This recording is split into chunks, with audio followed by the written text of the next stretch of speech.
반갑습니다. 5장 20절에서 죄가 더한 곳에 은혜가 더욱 넘쳤다고 했습니다. 여기에 대해 6장 1절에서는 그렇다고 은혜를 더하게 하려고 죄에 거하겠느냐라고 반문을 했습니다. 한편 6장 14절에서 이제 율법 아래 있지 않고 은혜 아래 있다 했으니 그러면 율법을 어겨도 되겠는가? 곧 죄를 지어도 되는가라는 질문이 있을 수 있습니다. 무슨 죄든지 용서받기 위해 무슨 죄를 지어도 되는가라는 것이죠. 오늘 본문과 내일 본문에서 여기에 대해 사도는 교훈합니다. 우리가 율법 아래 있지 않고 은혜 아래 있다고 해서 죄를 짓자는 말입니까? 절대로 그럴 수 없습니다. 율법이 아닌 은혜 아래 있으니 죄를 지어도 된다는 것은 말도 안 됩니다. 예를 들고 있습니다. 여러분이 어떤 사람에게 복종하여 여러분 자신을 그 사람에게 바치면 여러분은 그 사람의 종이 된다는 것을 알지 못하십니까? 복종하는 그 상대에게 속하는 것이죠. 여러분은 죽음에 이르는 죄의 종이 될 수도 있고 의에 이르는 순종의 종이 될 수도 있습니다. 죄에 복종하면 죄의 종이 될 것이고 의에 복종하면 의의 종이 될 것입니다. 복종하는 상대에게 속하거나 매이게 되는 것이죠. 그러나 하나님께 감사할 것이 있습니다. 여러분이 전에는 죄의 종이었으나 전수받은 가르침에 본에 전심을 다해 복종함으로써 죄로부터 해방되어 의의 종이 되었습니다.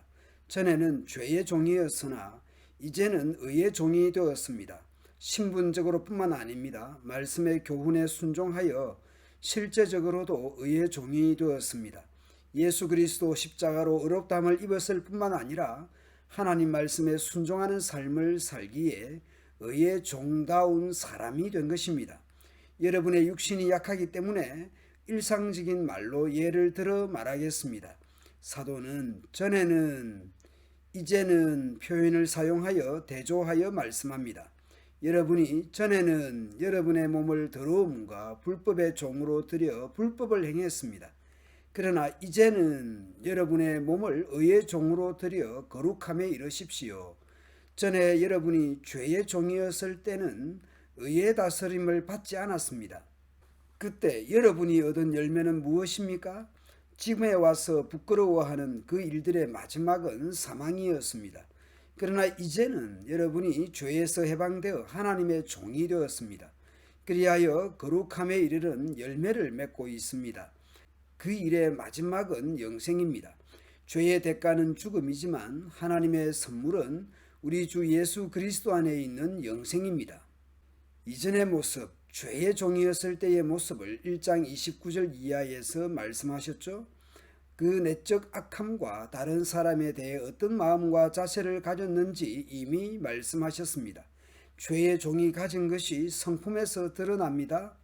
모든 불의, 추악, 탐욕, 악의가 가득한 자요, 시기, 살인, 분쟁, 사기, 악독이 가득한 자요, 수군수군하는 자요, 비방하는 자요, 하나님께서 미워하시는 자요, 능욕하는 자요, 교만한 자요, 자랑하는 자요, 악을 도모하는 자요, 부모를 거역하는 자요, 우매한 자요, 배약하는 자요, 무정한 자요, 무자비한 자라. 이전 죄의 종이 어떤 사람이었는지, 타인에 대해 어떤 마음이었는지 보여주는 것입니다. 예수 믿기 전의 삶의 모습과 믿은 후의 모습은 내적 성품과 다른 사람에 대한 자세에서 드러나거나 확인할 수 있을 것 같습니다. 전에는 죄의 종이었는데 이제는 의의 종이 되었습니다. 그러니 이전처럼 죄를 지을 것이 아니라 이제는 의의 종답게 살아가야 할 것입니다. 죄된 모습과 의인된 모습이 내 외적인 성품으로 드러나고 확인됩니다. 오늘 본문을 보면서 에베소서 말씀을 떠올려 봅니다. 에베소서에서도 전에는, 이제는 그런 표현이 있습니다. 이제는 우리가 어떻게 살아야 할지 확인할 수 있을 것 같습니다.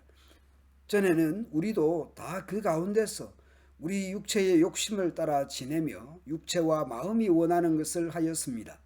그때의 너희는 그리스도 밖에 있었고 이스라엘 나라 밖의 사람이며 약속의 언약들에 대하여는 외인이요 세상에서 소망이 없고 하나님도 없는 자였습니다. 그런데 이제는 전에 멀리 있던 너희가 그리스도 예수 안에서 그리스도의 피로 가까워졌습니다. 그러므로 부르심을 받은 일에 합당하게 행하여 모든 겸손과 온유로 하고 오래 참음으로 사랑 가운데서 서로 용납하십시오. 감사합니다.